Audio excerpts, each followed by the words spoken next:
All right, hell yeah. So it's the evening, and we got it glued kind of on the other side. We showed that maybe the previous day. And so now we're just going to do like the simplest method possible. I have it kind of pulled tight and got some cloth on. And I don't have any glue on the underside, so I'm just going to press it in, and hopefully that saturates the underside as well as stiffens this. All right, let's do it. All right, hell yeah. So I definitely learned a little bit. I learned that you definitely need to saturate both sides of the cloth. And so, once I saturated this side and tried to press it through, like 0 was on the other side.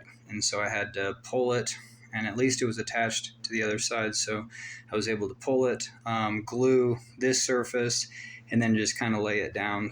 But next time, I'll cut a piece and then fully saturate it with glue and then lay it on. And then so for those two pieces, we still have, we haven't even, we haven't even really touched this gallon.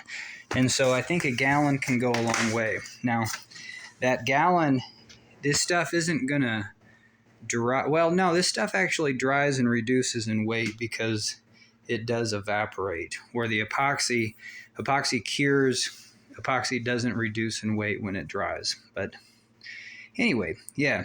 So, this method, you'll probably end up adding a lot of weight. And I think I don't want to do too big of pieces of fabric because we're definitely going to have bubbles. But we did pretty good. And it's fairly well kind of tacked in.